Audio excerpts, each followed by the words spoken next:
Salut, c'est Marco de Top for Phone. On se retrouve aujourd'hui pour la vidéo de test de l'Honor 5C, un mobile que je vous ai présenté récemment lors de la très traditionnelle et habituelle vidéo de déballage.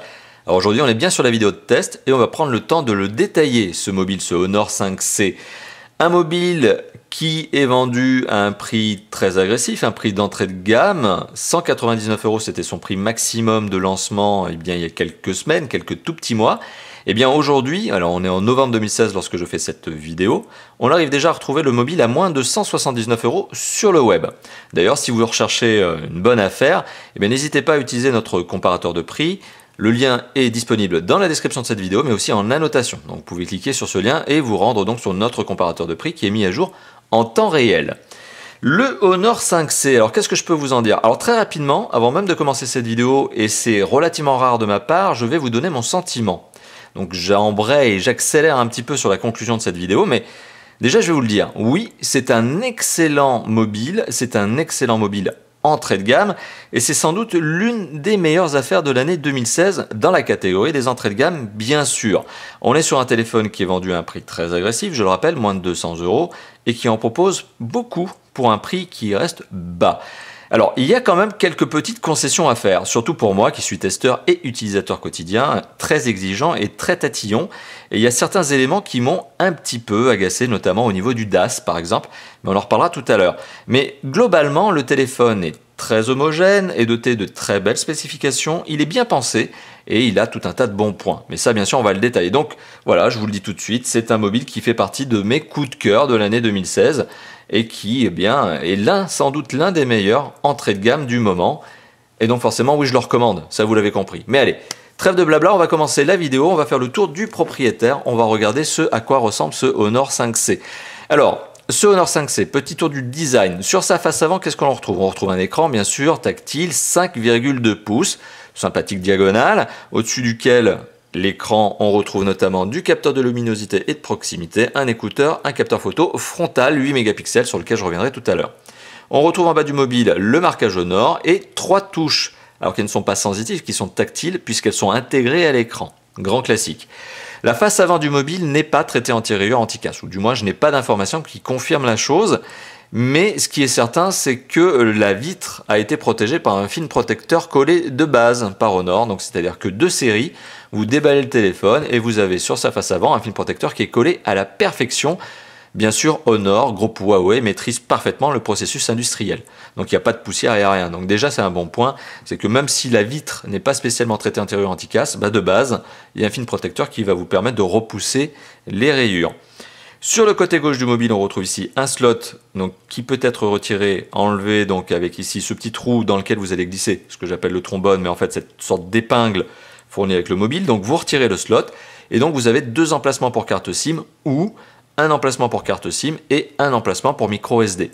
Les deux cartes SIM de mémoire sont au format nano. Sur le dessus du mobile, on retrouve l'entrée micro secondaire, puisque l'entrée micro primaire est en dessous du mobile, je vais vous la montrer, et on retrouve le jack 3.5 ici, qui a beau être placé dans la rondie, donc du mobile, on a quand même une bonne découpe, ce qui fait qu'on n'a pas de point ici, vous voyez, qui grifferait le doigt. Donc ce qui est quand même aussi la preuve de la maîtrise du processus industriel de la part du constructeur. Et ouais, parce qu'il y a des constructeurs qui savent faire encore de l'aluminium, il n'y a pas que Honor, Huawei, mais en général, ce genre de symptômes là, justement, avec des points qui accrochent au niveau des jack 3.5, c'est la preuve que le constructeur ne sait pas faire son travail. Ici, c'est pas le cas. Donc on a une bonne maîtrise des découpes, c'est une bonne chose. Sur le côté droit du mobile, on a deux boutons, le bouton de contrôle de volume plus-moins, il n'y a pas de jeu, pas de cliquetis intempestif, et le bouton contrôle de volume plus-moins, je vous l'ai montré, le bouton on-off sur le côté, aussi, pas de cliquetis intempestif, très bien. En dessous du mobile, on retrouve donc le connecteur micro USB, deux vis qui permettent de retirer le cache batterie ou le dos du mobile, sachant que ce téléphone est un unibody et que la batterie est figée, donc ça n'est pas à vous de retirer ces vis, je vous le déconseille. Si jamais votre mobile a une batterie qui se fatigue avec le temps ou autre, essayez quand même de passer par un SAV, ça sera quand même beaucoup plus intéressant pour vous et moins dangereux. Moins dangereux dans le sens où vous ne risquez pas d'abîmer le téléphone de cette manière-là. Laissez faire les professionnels, moi c'est ce que je fais en tout cas. Sur les deux grilles que vous voyez en bas, on aurait pu se dire qu'il s'agit de deux grilles pour le haut-parleur, pas du tout. Une grille pour le haut-parleur certes et une grille pour le micro. Voilà, donc c'est une figure de style, c'est une petite note de design. Alors à l'arrière du mobile, qu'est-ce qu'on retrouve? On retrouve un capteur photo dorsal, 13 mégapixels, accompagné d'un flash LED, le marquage Honor, et voilà. Globalement, le capteur photo dorsal, bien sûr, j'y reviendrai d'ici quelques instants lorsque je parlerai de la qualité photo. Voilà, donc le design du téléphone est abouti, c'est un téléphone qui présente bien, c'est un téléphone qui est bien fini, sympa, vraiment sympa à ce niveau-là. Un téléphone qui est décliné en 3 versions couleurs. Ici, vous avez la version grise, qui à la caméra peut paraître un petit peu violacée, voilà, un peu violette au niveau du métal, mais non, ça reste bien du gris argenté. Ce téléphone est également disponible en version dorée, et il est aussi disponible en version noire. Donc il y a 3 versions couleurs pour ce téléphone. Et ici, on est sur une version que j'aime bien, la version gris-argent. Bon, je la trouve sympa. Voilà, donc au niveau du design, vous l'avez compris, on est sur quelque chose de sympathique. Bien fait, bien fini. Bon point. Déjà, on a du bon point ici pour un téléphone à moins de 200 €. Au niveau des dimensions, d'ailleurs, je vous en ai pas parlé au niveau de la prise en main, on est sur des dimensions qui sont tout à fait bonnes, dans les bonnes normes, même si le téléphone n'est pas particulièrement optimisé, puisqu'on voit qu'il y a des petites bordures quand même.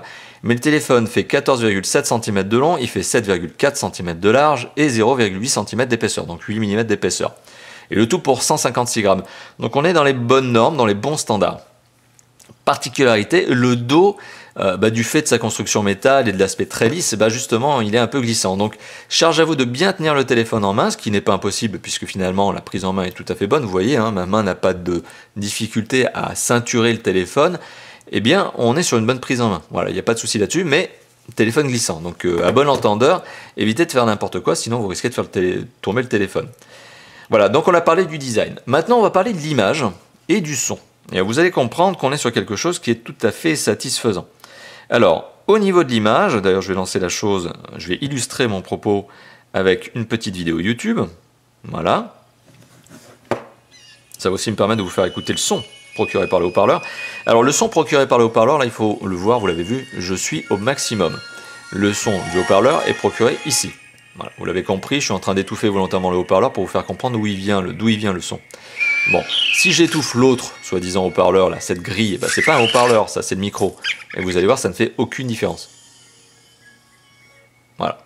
Donc le haut-parleur, il n'y en a bien qu'un, il n'y en a pas deux, malgré cette figure de style que l'on a déjà retrouvée sur d'autres concurrents, notamment à la Pomme, qui font exactement la même chose. Bon, c'est pas très étonnant, et soit, c'est pas plus moche. Voilà, au niveau de l'image, alors, au niveau de l'image, on est sur un écran 5,2 pouces, très bien, écran IPS, qui possède une très bonne luminosité, hein. On est sur vraiment une très bonne luminosité, à tel point que je ne suis pas obligé, et c'est assez rare sur des téléphones entrée de gamme, je ne suis pas obligé de le mettre à 100% pour être à l'aise. Donc là, je suis à 70%, 80% de luminosité, et je me sens très à l'aise, très confortable au niveau de la vision, cet écran. Alors, on a un écran de 5,2 pouces, IPS, bonne luminosité, le contraste est un petit peu faible par rapport à un Super AMOLED, mais ça va de soi, c'est logique, c'est le choix technique, et bonne note. Très très bonne note, on est sur un écran qui est un Full HD. Qu'est-ce que ça veut dire? Eh bien, on est sur un écran qui a une résolution de 1920 pixels par 1080 pixels. Donc, une densité de 424 pixels par pouce. Voilà, 424 pixels par pouce.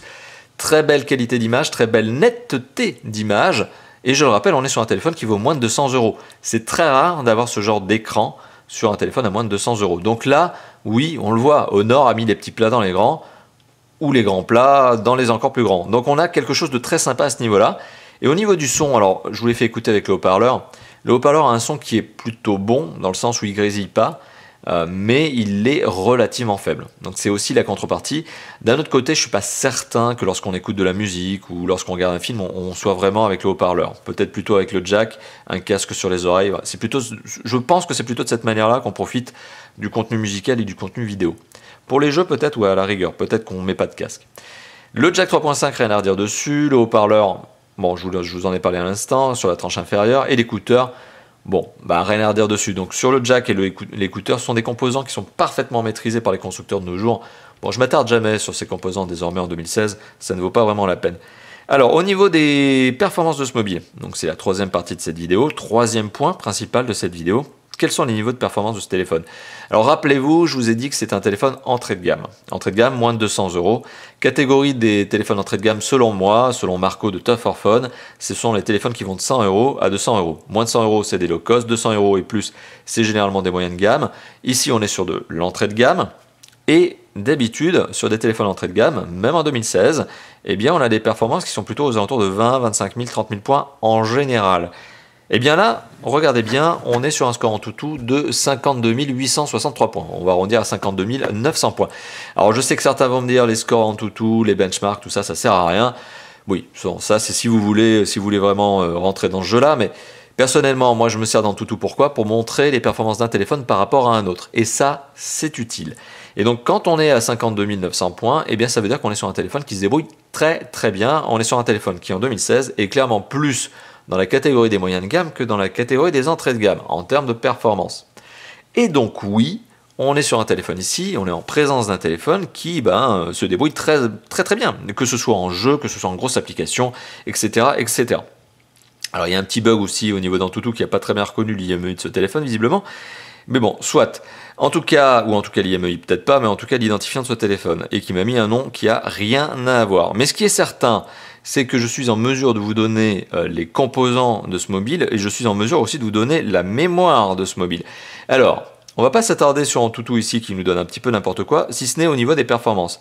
Moi, ce que je suis capable de vous dire, c'est que ce téléphone est doté d'un processeur qui est un processeur 8 cœurs, et qui est une sorte de technologie Big Little. Qu'est-ce que ça veut dire? C'est que sur ces 8 cœurs, en fait, il y en a 4 qui sont cadencés à plus haute performance, et 4 qui sont cadencés à moins haute performance. Et les 8 ne fonctionnent pas systématiquement. Les 8 fonctionnent quand il y a vraiment besoin.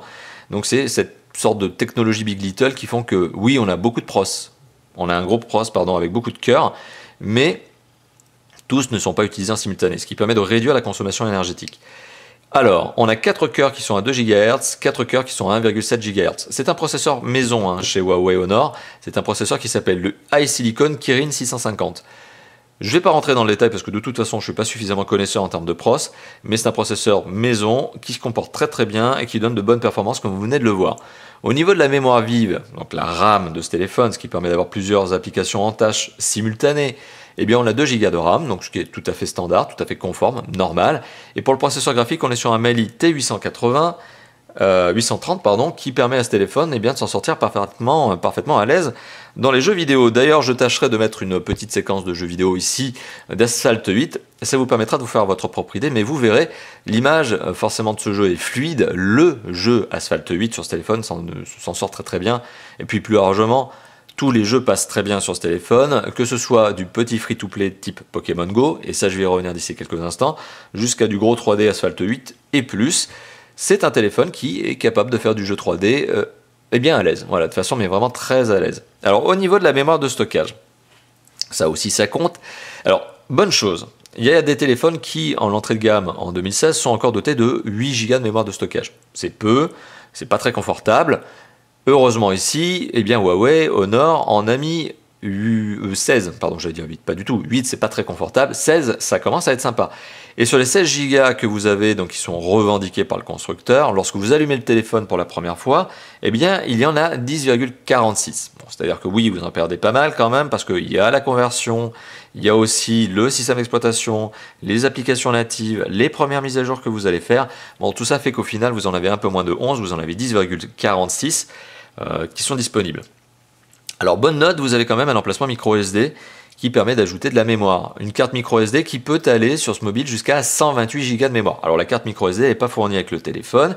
Des cartes micro SD de 32 Go, de 64 Go, on arrive aujourd'hui à faire des bonnes affaires, 20 €, 25 €. Il faut même savoir que récemment, j'ai moi-même, à titre perso, acheté une 128 Go d'une marque réputée sur le web et elle m'a coûté 31 €.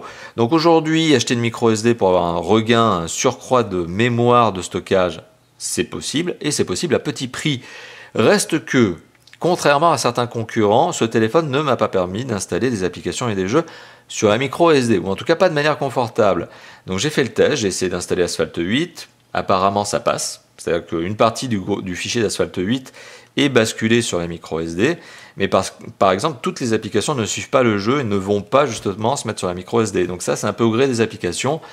Donc je ne m'engagerai pas sur l'aspect est-ce que la micro SD accepte ou pas l'installation des applications et des jeux. Je préfère partir sur l'aspect négatif qui consiste à vous dire que non, c'est pas vraiment le cas. Et après, à l'usage, vous verrez si c'est le cas avec les applications et les jeux que vous utilisez. Voilà. Moi, pour ma part, je préfère ne pas m'engager là-dessus. Au niveau de la connectivité, Alors c'est un autre aspect sur lequel on va pouvoir embrayer et se donner pas mal de petites infos. Alors au niveau de la connectivité, là, bon, j'illustre un petit peu mon propos avec le chariot, notamment de raccourci de navigation, de notification, pardon, notification. Alors qu'est-ce que l'on peut dire au niveau de la connectivité de ce téléphone? Eh bien elle est très bonne. Alors elle est très bonne à un point près. Alors elle est très bonne dans le sens où on a de la 2G, 3G et on a de la 3G+, c'est de la HSPA+, pardon. Mais c'est pas fini. On a aussi de la 4G LTE, donc on est 2G, 3G, 4G. Voilà, donc ça, on est déjà bien loti puisqu'on a toutes les fréquences nécessaires pour la France, avec toutes les normes. Bon, voilà, on est sur un téléphone 4G. À côté de ça, bien sûr, on est sur un GSM quadriband, donc vous prenez le téléphone avec vous, vous émettez vos appels et vos SMS, vous les recevez tout autour du monde. Alors, il n'y a pas un réseau local, une antenne locale que vous ne pouvez pas accrocher avec ce téléphone, parce qu'il est fait pour appeler et recevoir les textos tout autour du monde. Et à côté de ça, qu'est-ce que l'on a d'autre? Eh bien, on a toutes les bonnes normes qui vont bien, toutes les connectivités, connexions qui vont bien sur un téléphone. On a du Wi-Fi, BGN, du Bluetooth 4.1. Donc ça peut être intéressant si vous avez des appareils qui sont un petit peu tatillons avec les dernières normes, les casques, les bagnoles. Vous avez du micro USB 2.0, vous avez du AGPS, certes, mais aussi GLONASS, donc deux réseaux satellitaires. Le réseau AGPS qui est le réseau américain et le réseau GLONASS qui est le réseau russe. Le NFC. Aussi, vous avez... Alors, le NFC, c'est assez rare. Sur un téléphone d'entrée de gamme, on trouve très rarement du NFC. Port micro SD, je vous en ai parlé tout à l'heure. On a de la radio FM, oui. On a aussi deux emplacements pour carte SIM, mais comme je vous l'ai dit en début de vidéo, si vous prenez un des deux emplacements de carte SIM pour mettre une micro SD, bah forcément, vous n'avez plus qu'un emplacement pour carte SIM. Bon, ça, vous m'avez compris. Les deux formats de carte SIM, les deux cartes SIM, les deux emplacements sont au format nano. Ça, je vous le confirme. Alors, donc globalement, on a une bonne connectivité, les accroches sont bonnes, il n'y a vraiment pas de point négatif à ce niveau-là, précisément à ce niveau-là. Par contre, il y en a un d'ici quelques secondes qui est le DAS. Et au niveau des capteurs, alors les capteurs, là aussi, on a du bon et on a un truc qui est embêtant, peut-être embêtant, éventuellement embêtant. C'est-à-dire qu'on a de l'accéléromètre, on a du capteur de luminosité de proximité, on a de la boussole, ok. Donc on a globalement tout ce qu'il faut aujourd'hui pour être à l'aise avec un smartphone, que ce soit en navigation GPS, que ce soit même en jeu avec déplacement. Alors qu'est-ce que je veux dire par là? Pokémon Go. Typiquement, c'est l'exemple de jeu que vous me demandez, enfin sur lequel vous me posez des questions à chaque fois que je teste un téléphone en ce moment. Bon, je crois que je suis parti pour ça pour toute l'année 2016 et 2017. Je crois qu'à chaque fois vous allez me poser cette question. Bah, Pokémon Go sur ce téléphone, oui, forcément il passe, parce que le téléphone a les performances qui lui permettent. En plus, donc les capteurs sont bons, il y a tout ce qu'il faut pour jouer convenablement à Pokémon Go. Mais il manque le gyroscope. Ce qui veut dire quoi? Ce qui veut dire que si vous voulez faire de la réalité augmentée, c'est pas avec ce téléphone. Alors c'est pas grave, parce que dans Pokémon Go, la réalité augmentée, c'est qu'une partie du jeu. C'est un des modes de jeu qui n'est pas problématique en tant que tel. Mais oui, vous n'avez pas de gyroscope, malheureusement, sur ce téléphone. C'est pas grave, c'est pas catastrophique. Ça va en embêter quelques-uns, mais à mon sens, c'est pas non plus dramatique. Voilà, donc au niveau de la connectivité, vous l'avez compris depuis le début, je vous dis qu'on est sur du bon. À un point près, donc le DAS. Le DAS, c'est le débit d'absorption spécifique. C'est une norme, c'est comme ça en Europe. Aux États-Unis, il y en a une autre qui s'appelle le SAR, mais les normes sont similaires, très similaires. C'est des normes qui sont imposées notamment ici, donc le DAS avec l'Union européenne, par l'Union européenne, pour éviter que les téléphones émettent trop d'ondes. Donc il y a un score maximum à ne pas dépasser, c'est 2 watts par kilo. Il y a des organismes de certification qui sont là pour ça, pour prendre le téléphone, certifier que le téléphone reste bien dans les bonnes normes européennes. Et ce téléphone reste dans les normes européennes, heureusement. Donc on est en dessous des 2 watts par kilo. Et on est en dessous de loin. Mais on est carrément largement au-dessus de la norme aujourd'hui imposée par les concurrents. C'est-à-dire que ce téléphone a un score, un DAS, qui est de 1,14 watts par kilo. Alors, vous le savez peut-être si vous regardez les tests de Top 4 Fun, je suis très tatillon sur le DAS. J'ai même fait un article sur le site pour pouvoir justement vous en parler. Certains utilisateurs n'en ont carrément rien à faire. C'est un peu comme le CO2 des bagnoles, il y a des utilisateurs qui n'en ont rien à faire, il y a un score à pas dépasser, il y a des normes légales, tant que le constructeur est dedans, tout va bien, ok. Et vous avez peut-être raison. Moi, je sais que je suis très tatillon, je suis très respectueux d'un certain nombre de législations et règles, ce qui est normal d'ailleurs de toute façon, et je m'engage à vous donner systématiquement le DAS. Tous les testeurs le font pas, moi personnellement je suis très à cheval sur certaines normes, dont le DAS. Bon, le DAS de ce téléphone, je fais une grande parenthèse, vous l'avez compris, je vais arrêter là, mais il est relativement élevé, il est beaucoup plus élevé qu'un certain nombre de concurrents. Il y a des concurrents qui en 2016 font des DAS de 0,3, de 0,4, de 0,5, même de 0,6, ce qui est déjà dans la tendance haute de la concurrence. Honor, clairement, c'est pas leur point fort, et même je vais vous dire, ils en ont, je pense, strictement rien à faire. Je pense que c'est une marque Huawei Honor, parce que c'est exactement la même chose pour la marque mère qui s'appelle Huawei. je pense qu'ils en ont rien à faire du DAS. Ils savent qu'ils sont dans les normes, ils savent qu'ils sont dans les clous. Je pense que l'aspect marketing de cette marque, en tout cas les responsables marketing, se disent que finalement le consommateur n'est pas trop informé ou qu'il n'en a pas grand-chose à faire. Ils ont peut-être raison. C'est pas mon cas. Et là, pour le coup, on est sur un DAS qui est quand même élevé. Voilà, c'est un peu le point. D'ailleurs, pour tout vous dire, c'est vraiment le point, pour moi, hein, qui est le point négatif principal de ce téléphone. À vous maintenant de me dire si ça vous intéresse, si ça vous intéresse pas. Est-ce que le DAS est quelque chose de problématique pour vous?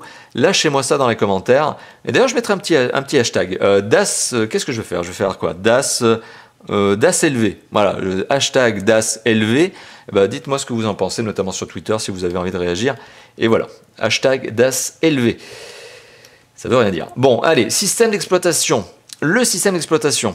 Alors, on a une bonne note là aussi. Comme quoi, il y en a plein des bonnes notes sur ce téléphone. Je peux être tatillon sur un point, mais il y en a plein qui sont bons. Le système d'exploitation, eh bien, on est sur Android. Bon, c'est un peu normal. Huawei fait du Android. Honor aussi. Vous avez compris, d'ailleurs, j'arrête pas de dire Huawei Honor. C'est un peu normal, parce que Honor essaie d'avoir son identité propre, et ils y arrivent. Mais ça reste quand même une marque d'un énorme groupe qui s'appelle Huawei, qui est quand même dans le top 3 des constructeurs mondiaux. Et donc le système d'exploitation, eh bien on est sur un système d'exploitation Android 6.0. Alors on n'est pas sur la version 7.0, donc on n'est pas sur la dernière version qui existe sur le marché. D'un autre côté, moi je considère que la version 7.0 n'existe pas encore vraiment, puisqu'il faut savoir qu'on est en novembre 2016, donc vous l'avez compris, la version 7.0 de Android, c'est 1% de part de marché. C'est-à-dire que sur toute la totalité du parc de téléphones Android qui existe dans le monde, seulement 1% de ces téléphones sont dotés de la 7.0. Donc pour moi, 6.0, on est sur la dernière version à jour, c'est la vraie dernière version grand public. Donc on est à jour. On est à jour avec un système d'exploitation qui a été surcouché par Huawei. Ça, les amateurs Honor, je me répète, désolé. Je sais que les responsables marketing de la marque Honor vont me taper dessus sur les doigts en me disant « On dit Honor, on dit pas Huawei ». Oui, non, ok, d'accord, ça va. Bon. Honor, donc on est sur une surcouche qui est celle d'Honor, qui est aussi celle de Huawei, et qui s'appelle Emotion UI 4.1. Donc Emotion UI, c'est une très bonne surcouche. Elle agit sur 3 points principaux sur le système d'exploitation. Elle agit sur du look, donc vous avez des icônes qui sont retravaillées, des fonds d'écran. Vous avez même un magasin de thèmes, pour peu que j'arrive à le retrouver. Alors ici il est vide, mais vous avez la possibilité de personnaliser l'écran d'accueil, les fonds d'écran, les icônes, enfin bon. Vous avez cette possibilité, c'est l'aspect numéro 1 donc de cette surcouche. L'aspect numéro 2, c'est son ergonomie, la navigation. Il n'y a pas de profondeur de navigation, il n'y a pas de profondeur de menu. Ce qui veut dire qu'ici, normalement, vous avez un bouton qui vous permet, quand vous avez un bouton, une touche, quand vous appuyez dessus, bam, vous atterrissez dans une sorte de chariot d'application avec les paramètres et tout. Bon, Huawei Honor a supprimé cet aspect-là. Donc du coup, maintenant, on se retrouve uniquement avec des panneaux d'accueil qui se suivent les uns les autres. C'est une navigation que j'appelle à plat. Il n'y a plus de profondeur de navigation. Donc ça, c'est la deuxième modification apportée par la surcouche. C'est cette ergonomie modifiée. La troisième modification appliquée par la surcouche, c'est au niveau applicatif. Alors au niveau applicatif, il y a pas mal de choses à se dire. Il y a de la peinture partout. C'est-à-dire qu'il n'y a pas une application native, appel, contact, SMS, galerie, vidéo, MP3, tout a été redesigné, tout a été repeinturisé. Très beau barbarisme que je viens de faire. Tout a été redesigné. Voilà, donc ça aussi, c'est la nouvelle notion de cette surcouche. C'est de la peinture, c'est de l'ergonomie, c'est du design. Ok, toutes les applications ont été refaites. Il n'y en a pas une qui est celle de Google de base.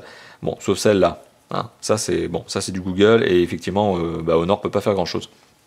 Mais pour le reste, donc beaucoup de peinture, beaucoup d'ergonomie, beaucoup de design, mais aussi des applications supplémentaires avec des usages spécifiques. Alors notamment, on va pouvoir citer gestion téléphone. Alors gestion téléphone, c'est une sorte de vaste fourre-tout dans lequel on retrouve notamment l'optimisation du système qui va vous permettre de travailler sur la micro SD, la mémoire interne, la RAM. Ça va nettoyer finalement, ça va enlever des fichiers inutiles. Donc c'est pas mal, ça nettoie un peu le téléphone. Vous avez la gestion des flux qui vous permet notamment de connaître la consommation de data par des applications par exemple. Ce qui est pas mal parce que ça vous permettra de détecter des applications qui peuvent être gourmandes en data et de les supprimer. Parfois il y a certains free-to-play, parfois il y a certaines applications qui se disent gratuites et sympas et vous vous rendez compte que c'est des monstres publicitaires et qui en plus consomment énormément de data. Pour le coup avec gestion des flux, vous savez quelles applications consomment de la data, ça peut être pas mal pour votre maîtrise de votre forfait. Filtre anti-spam, là c'est pour les gros relous, les gros numéros de téléphone qui vous embêtent, qui vous appellent, qui vous envoient des SMS et des appels. Vous pouvez créer une blacklist en fait, vous pouvez lister des numéros de téléphone et dire non, celui-là, il ne me joint plus du tout. Autonomie, là, reste 83%, et bien justement c'est l'autonomie du téléphone. Alors, je crois qu'on a commencé la vidéo avec 86%, comme quoi ce téléphone, et je vais y arriver d'ici quelques instants, a une bonne autonomie. Vous avez des modes d'économie d'énergie, donc il y a performance, c'est le mode de base, celui qui permet au téléphone d'être au maximum de ses performances, donc intelligent, qui réduit déjà un petit peu la connectivité notamment, bon, qui réduit un petit peu les perfs, et vous avez ultra qui réduit tout, qui ferme tout, et qui réduit au strict minimum l'usage de smartphone, et qui permet donc d'augmenter l'autonomie. Mais après, vous avez aussi d'autres modes, une sorte de mode débrayable. Vous pouvez dire qu'il y a des applications qui n'ont pas le droit de tomber dans le mode économie d'énergie et qui doivent toujours être actives. Vous avez un certain nombre de choses, notamment optimisées, qui vous permettent de savoir qu'est-ce qui consomme de l'énergie chez vous sur ce mobile et d'adapter justement le réglage. Voilà, donc il y a un mode économie d'énergie qui est plutôt malin, plutôt sympa, plutôt intelligent justement et qui est customisable, voilà, qui est tunable et c'est pas mal. Voilà. Centre de notification. Qui permet de savoir quelles sont les applications qui ont le droit de vous balancer des notifications. Pas mal aussi pour gérer les droits de notification par application. Gestion des bulles de notification, voilà, c'est aussi exactement la même chose. C'est ces fameuses bulles qui peuvent être un peu pénibles. Voilà, donc là, globalement, on est sur un vaste fourre-tout avec verrouillage des applications, applications protégées, qui vous permet aussi de sécuriser une partie du contenu justement de votre smartphone.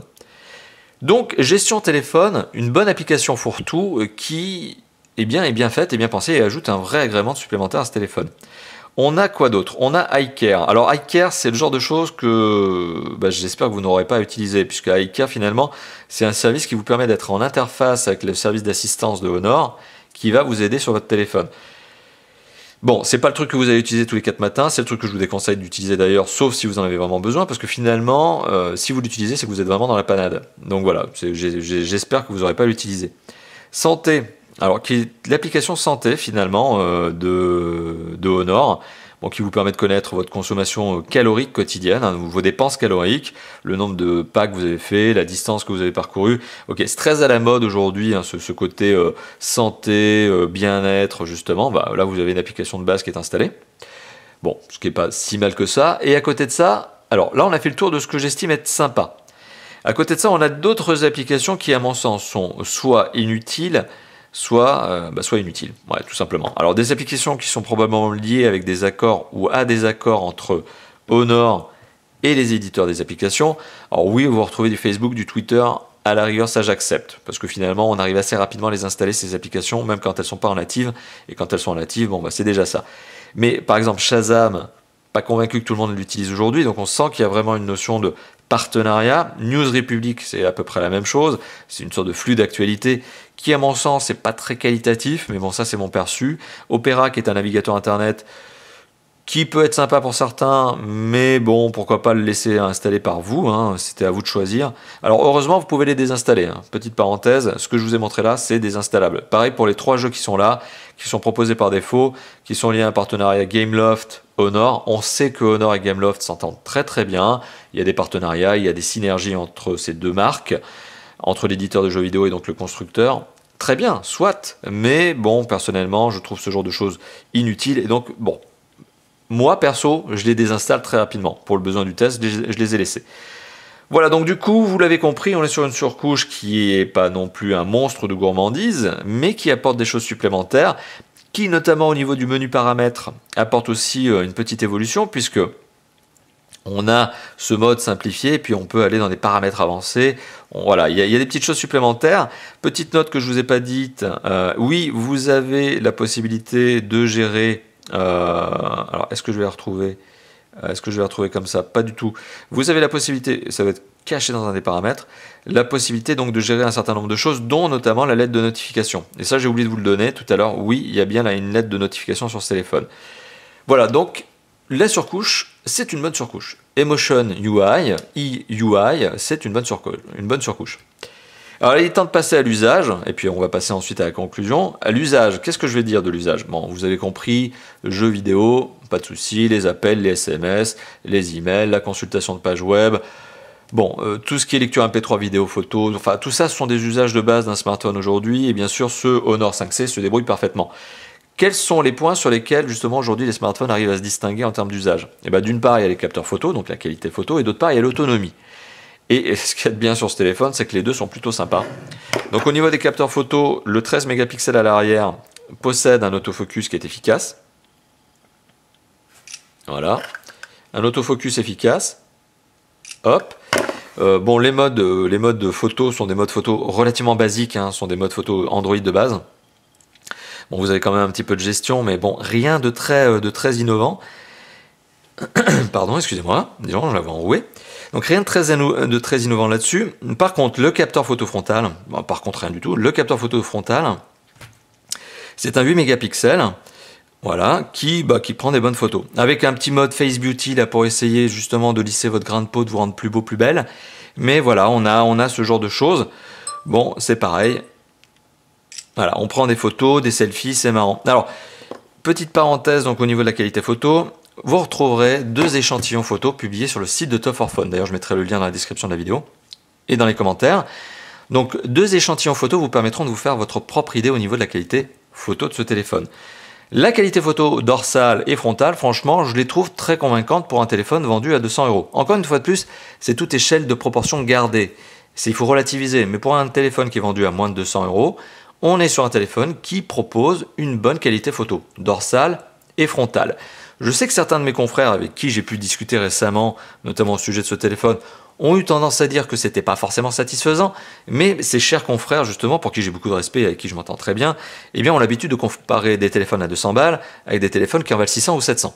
Donc du coup, généralement, il y a toujours un petit décalage entre la qualité que propose un téléphone à 700 balles et un téléphone à 200 balles. Donc il faut être relativement raisonnable tout de même. Et pour un téléphone à 200 €, eh bien j'insiste, on est sur 2 capteurs photo, dorsal et frontal, qui offrent de la très bonne qualité.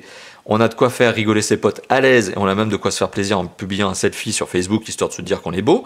Voilà, donc ça c'est la première chose. On a de quoi prendre des belles photos, pardon, décidément, à l'arrière. C'est très sympa aussi. Donc voilà, il n'y a pas de problème, au contraire, ce sont de bons capteurs photo pour ce téléphone à ce prix. Au niveau de l'autonomie, alors vous l'avez compris, je vous ai parlé du mode économie d'énergie tout à l'heure, qui est un vrai bon point supplémentaire. Mais ce qu'il faut savoir, c'est que depuis le début de ce test, le mode économie d'énergie, il n'est pas activé forcément. Et je crois que depuis le début de ce test, on a démarré il y a à peu près une trentaine de minutes, on a dû consommer 6% de batterie. Bon, c'est vrai que là, j'en ai pas demandé non plus à outrance, hein. Le téléphone, je l'ai pas chargé à fond. Mais bon, l'écran est allumé, je navigue un petit peu, etc. Bon, qu'est-ce que je veux vous dire ici? C'est que ce téléphone est doté d'une très bonne autonomie. On n'est pas sur un téléphone capable d'atteindre 2 jours avant la recharge, à moins d'optimiser le réglage, là, comme vous l'avez vu tout à l'heure, et d'être très dur, notamment en coupant les connectivités et autres. Mais, ce qui est sûr, c'est qu'on est sur un téléphone qui dépasse allègrement la journée avant de recharger, voire même 1 jour et demi. On est sur un téléphone qui a une énorme batterie, pour ce téléphone de 3000 mAh, ce qui est très bien. À mon sens, ça devrait être un peu le tarif de base aujourd'hui sur tous les téléphones de 5 pouces 5,2. Il n'y a pas beaucoup de constructeurs encore qui ont pris cette habitude. Pour moi, 3000 mAh sur un téléphone de cette catégorie, c'est ce qu'il faut. Et Honor a fait le taf, hein. Ils ont fait ce qu'il fallait justement, ils ont mis la bonne batterie. Et à côté de ça, ce qu'il faut savoir, c'est que 1 heure de vidéo vue avec ce téléphone, donc c'est entre 16 et 18% d'énergie consommée. Là où certains concurrents sont généralement à 20-22, voire certains mauvais concurrents sont généralement à 26 voire 28%. Donc ce qui veut dire qu'ici on a un téléphone qui est clairement dans la bonne catégorie, dans la bonne tranche en termes de consommation énergétique. C'est très bien, c'est probablement lié à l'écran qui est très lumineux et qui n'a pas besoin de booster à fond. C'est probablement lié à une maîtrise de la connectivité qui ne cherche pas tout le temps en faisant des pings en Bluetooth et autres pour essayer de se connecter. Donc on est sur quelque chose qui est très bon au niveau de la consommation énergétique, donc c'est un bon point. Par contre, bon point certes pour la taille de la batterie, bon point pour la consommation énergétique, mais point insatisfaisant pour la recharge, puisque la recharge de ce téléphone n'est pas recharge rapide. Ce téléphone ne possède donc pas de recharge rapide, il ne recharge qu'en 1 ampère. Donc d'ailleurs, de toute façon, le chargeur qui est fourni avec le téléphone est 1 ampère.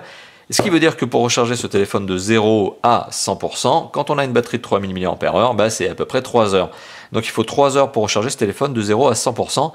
Et 3 heures, de nos jours, ça commence à être long quand même pour recharger un téléphone, hein, puisque ceux qui sont des recharges rapides et qui ont des batteries similaires, eh bien, ils rechargent en général en 1 heure et demie, 2 heures grand maximum. Voilà, donc petit point, c'est pas point négatif parce que tous les constructeurs ne font pas de la recharge rapide, mais c'est un petit point dommage. Je trouve que c'est dommage quand on a une batterie de 3000 mAh d'oublier la recharge rapide. Après, c'est un coût technique, j'imagine. Voilà, donc je vous ai fait un bon détail du téléphone, hein. C'était un test détaillé, c'est ce qui caractérise les tests de Top 4 Fun, on n'est pas là pour faire des vidéos pub de 20 secondes, nous, pub, hein, j'ai dit pub, hein, des vidéos pub de 20 secondes, nous on fait des vidéos de test de 30 minutes, et bah du coup, qu'est-ce que j'ai à vous dire sur ce téléphone? Alors vous l'avez compris, je l'ai dit en démarrage de vidéo, on est sur un bon mobile, oui, on est sur un très bon entrée de gamme, on est même à mon avis sur l'un des meilleurs entrées de gamme de l'année 2016. Et alors je dis l'un des meilleurs, j'aurais pu dire le meilleur. Alors qu'est-ce qui m'embête sur ce téléphone? Le gyroscope est absent. Franchement, pour moi, c'est pas un problème. Après, à vous de me le dire si justement ça vous embête. Mettez-le dans les commentaires justement. Mais pour moi, l'absence de gyroscope n'est pas un problème parce que ça ennuie pas vraiment. C'est pas très gênant. Donc est-ce que c'est l'absence de recharge rapide qui m'embête? Ah, ça m'embête un peu plus déjà, hein. Mais qu'est-ce qui m'embête vraiment? Mais là, vous voyez, pour le coup, c'est mon cas personnel. C'est le DAS qui est vraiment élevé, je trouve, pour cette catégorie de téléphone aujourd'hui en 2016. Alors finalement, ça aurait pu être le mobile exceptionnel entrée de gamme que j'aurais pu vous recommander à toutes les sauces, c'est sûr. Mais justement, ces trois petits points, et notamment le DAS, mais ça c'est perso, eh bien me font dire que c'est pas mais c'est l'un des meilleurs entrées de gamme de l'année 2016. Et finalement, c'est un mobile que je vous recommande sans aucune hésitation. Pourquoi? Eh bien parce qu'il a plein de bons points. Il a le look, la finition est exemplaire, le prix est bas, les performances sont élevées, la connectivité est complète, on a une très bonne surcouche, on a une bonne autonomie, on a des capteurs photo qui font le taf, qui sont convaincants. Bon, voilà, vous l'avez compris, donc on a vraiment beaucoup de bons points pour un téléphone à moins de 200 €, même moins 180 € de nos jours. Bah forcément, Honor a fait le pari, a rempli le pari. On est sur un téléphone qui en donne pour son argent, qui en donne même beaucoup plus que ne le font certains concurrents. Et c'est très bien, Et donc voilà, du coup, je ne peux pas me répéter autrement qu'en vous disant c'est un téléphone que je vous recommande, si le DAS est pour vous quelque chose dont vous ne vous souciez pas. Voilà, donc du coup, qu'est-ce que j'ai d'autre à vous dire? Bah rien, merci d'avoir vu cette vidéo. Moi, ce qui me ferait vraiment plaisir maintenant, c'est que vous lâchiez dans les commentaires, ici, que vous réagissiez sur Twitter, Facebook, etc. Mais lâchez-vous dans les commentaires, mettez un petit pouce bleu si cette vidéo vous a fait plaisir, ça va m'encourager, bien sûr, moi et toute l'équipe de Top 4 Fun à faire plus de tests, plus de déballage, plus de présentations, etc. Et si ce n'est pas déjà fait, abonnez-vous. On est en octobre, pas du tout, on est en novembre 2016 lorsque je fais cette vidéo, j'ai du mal à passer les mois en mois. On est en novembre 2016 lorsque je fais cette vidéo, on est à plus de 95 000 abonnés et je compte sur vous pour qu'avant la fin de l'année 2016, on arrive aux 100 000 abonnés. Allez, merci d'avoir vu cette vidéo, réagissez, likez, partagez, commentez, abonnez-vous, enfin tout la totale. Et moi je vous dis à très bientôt pour d'autres vidéos de test, n'est-ce pas, hein? On va se dire ça? Ouais, allez, à bientôt, ciao ciao.